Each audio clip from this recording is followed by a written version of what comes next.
position de floating sur le dos. Donc il a fait le choix de garder le sac, ce qui n'est pas forcément confortable. Et là il passe en position ventrale pour sortir. Bien allongé en floating, bien tendu, les pieds devant. Ce qui est important, c'est que les pieds soient vraiment non seulement devant, mais le plus à la surface possible, hein, pour surtout ne pas coincer les pieds dans un bloc en courte descente. Donc les pieds doivent sortir de l'eau.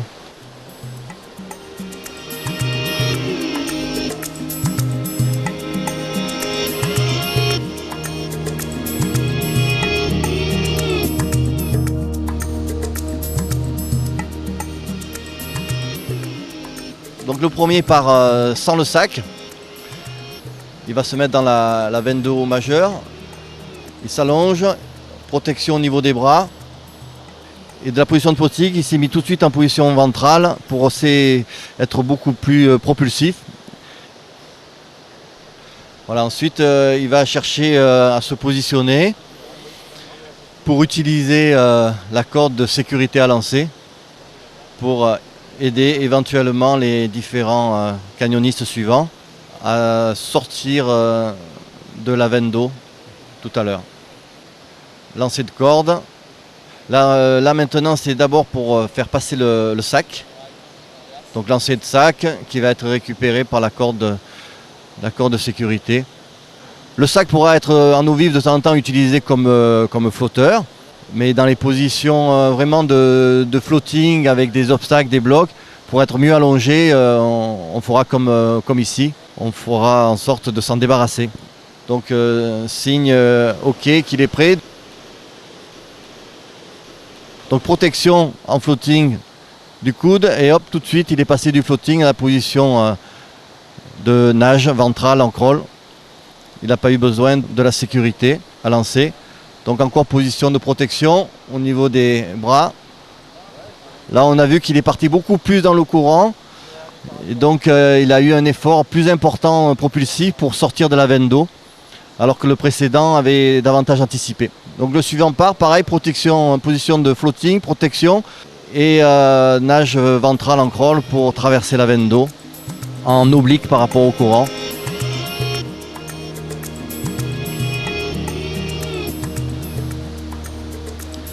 Donc là, le moniteur s'approche de l'obstacle pour regarder un petit peu ce qui les attend. Donc il demande au groupe de rester positionné au-dessus, en amont, pendant que lui donc, va faire le tour pour repérer la réception. En fait, il espère que ça va être un saut sympa à exécuter, mais la prudence exige d'être sûr qu'il y a suffisamment de fond, qu'il n'y a pas d'obstacle. Et donc pour cela, il faut absolument repérer. Même dans un canyon très connu, d'un moment à l'autre, il peut toujours y avoir un orage qui peut amener donc, des rochers, des branches, et donc obstruer une vasque qu'on pensait libre. Donc c'est vraiment toujours très important de bien vérifier. C'est vrai qu'en fonction de la limpidité de l'eau, on pourra davantage avoir des informations sur le niveau d'eau. Donc là, il va utiliser son masque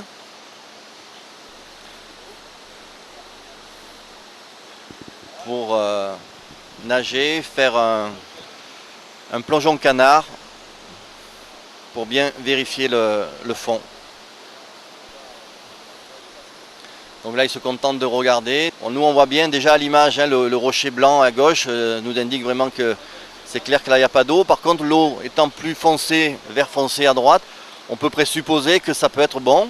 Plongeon canard pour aller vraiment voir de plus près. Voilà.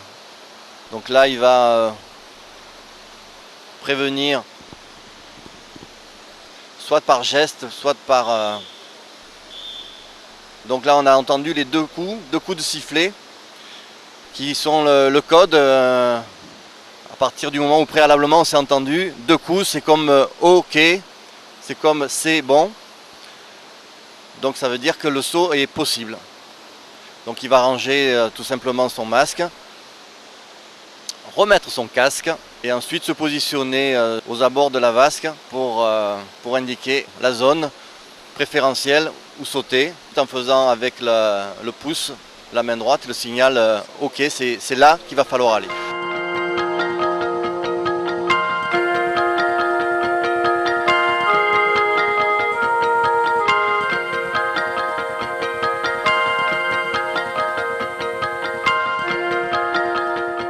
Donc un premier saut, donc assez regroupé, même s'il était un poil penché en avant. Donc les jambes serrées, légèrement fléchies et aussi les bras relativement serrés. Donc un saut faible en hauteur. Donc les suivants, eux, choisissent le bloc, donc de sauter d'un petit peu plus haut. Et là encore, on leur indique bien l'endroit où sauter. Et un saut comme ceci, la difficulté, c'est de ne pas faire un trop grand pas en avant. Pour justement, c'est pas forcément évident, hein. Il faut arriver à faire juste un petit pas en avant pour être vraiment dans la zone la plus profonde. C'est parti. Donc un saut relativement tendu à l'arrivée, donc il est parti les bras en l'air. Et bien on a vu qu'il les a regroupés au moment de rentrer dans l'eau. Donc ce qui est important, c'est que vraiment au moment de rentrer dans l'eau, on ait les bras qui soient vraiment serrés au corps, soit contre la poitrine, soit sur le côté. Mais on peut aussi les garder en l'air au-dessus de nous, très haut. Ici on a un saut regroupé, et pas vraiment parfaitement, puisqu'il y avait notamment le bras droit qui était un peu écarté du corps. Alors ça, il faut éviter quand on a des sauts importants, parce qu'on a un danger jusqu'à la luxation d'épaule.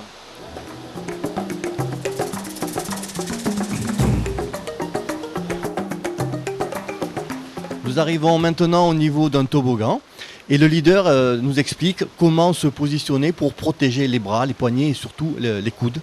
Donc pour ça, il y a une position d'abord les bras fléchis, les poings serrés contre la poitrine, comme ceci. Ou alors bras tendus, les poings aussi serrés, les mains l'une sur l'autre. Ensuite, il n'y a plus qu'à prendre la position bien gainée, la tête en arrière, et tout en étant tonique, se laisser glisser dans le toboggan, les pieds devant, jambes tendues. Donc le leader se longe au relais. Alors tout à l'heure, il avait préparé la corde qui va lui permettre à lui d'aller tester le toboggan. Donc là, il est en train de bien longer les équipiers afin qu'ils soient bien assurés qu'en cas de glissade, ils ne partent pas dans le toboggan alors que ça ne serait pas voulu. Ensuite, le leader fait glisser avec précaution la corde qui est bien réglée juste au-dessus de l'eau de la vasque afin que quand il va descendre en rappel, il soit libre justement au moment d'arriver dans la vasque. Donc il a mis son descendeur en position rapide.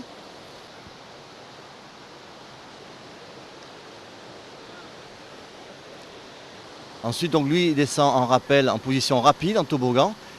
Il se laisse aller en se freinant pour regarder que la trajectoire est sans obstacle.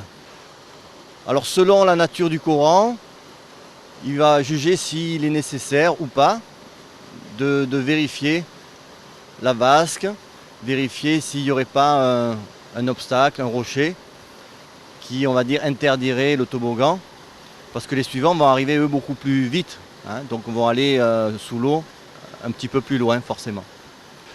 Donc ensuite, comme c'est souvent le cas, le leader remonte. Bon, il faut savoir que le toboggan c'est quand même une des activités les plus ludiques du canyon. Il ne faut pas oublier que si on fait du canyon, c'est pour se faire plaisir. Et que si on va chercher le toboggan, c'est pour se faire plaisir. Ce n'est pas forcément obligatoire. On s'arrangera pour que ça ne soit pas obligatoire. Que ce soit d'ailleurs les toboggans ou les sauts, on s'arrange pour qu'il y ait toujours l'option de faire autre chose que le toboggan. Donc le leader est remonté. Et il va pouvoir maintenant replier la corde puisqu'elle est devenue inutile. Et il pourra envoyer les équipiers un après l'autre. Donc descendre toboggan, bien gainé. Donc on rappelle bien la position du toboggan, allongé sur le dos, les jambes serrées, les jambes tendues, on est tonique et surtout on a les bras bien resserrés. Donc une fois que les équipiers sont passés, donc le dernier range le reste du matériel et il va ensuite envoyer le sac. Et le sac va être réceptionné par les équipiers. Chaque fois qu'on envoie un sac à dos, bien évidemment il doit comporter une flottabilité, c'est-à-dire que dedans il y a un bidon étanche qui assure que le sac flottera. Et ensuite il faut absolument qu'il y ait quelqu'un à la réception pour l'accueillir. Donc jeter de sac, puis le toboggan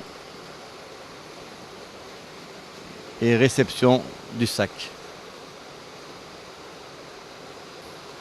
Et le dernier n'a plus qu'à enchaîner, dernier toboggan avec un petit 180 degrés en prime.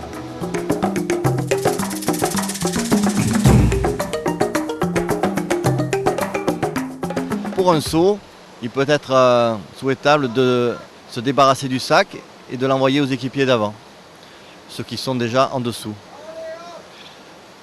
Ceci dit, le sac, si on le lance, il faut prévoir qu'il ait une flottabilité. Et là, on s'aperçoit que, il a coulé. C'est pas bon du tout. Il aurait fallu anticiper pour justement qu'il flotte.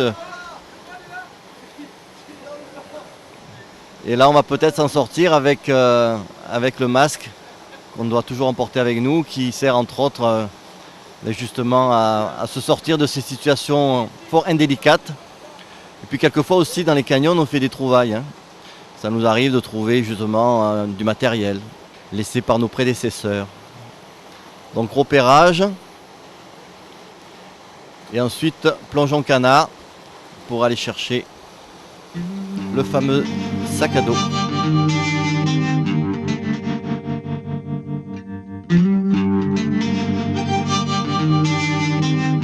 Donc on est ici dans un environnement non plus vraiment de canyon mais de rivière. On voit bien ici qu'on est dans des volumes d'eau qui sont quand même très importants. On les rencontrera à la fin d'un canyon quand on rencontre la rivière, ce qu'on appelle le collecteur. Ça y est, c'est la mise à l'eau avec une traversée énergique. On voit bien l'angle que prend le nageur pour faire ce qu'on appelle un dérapage. Là, il rase bien le rocher, magnifique. Voilà, il a très bien réussi la traversée de rivière avec un très beau bac. Et donc là maintenant, il peut récupérer dans la zone de contre. Quand on va chercher un contre, on s'arrête, on appelle ça un stop. Donc la faculté de traverser, et comme on l'a vu plusieurs fois, on traverse le courant en faisant ce bac avec cette angulation pour chercher à déraper. On va chercher donc à s'arrêter, à effectuer un stop. Le stop étant recherché au niveau du contre-courant. Donc là où ils sont, c'est un endroit où on peut récupérer, observer avant de repartir. Donc reprise de courant et à nouveau une traversée de rivière, un bac, nage assez énergique ou avec une angulation assez importante pour faire ce qu'on appelle le dérapage et se retrouver de l'autre côté. Donc là, dans ces exercices, on voit bien ce qu'on appelle le bac, la traversée. Donc le nageur a un angle que l'on voit bien par rapport au courant. Le courant donc fait un effort sur lui et l'amène à déraper pour rejoindre l'autre rive.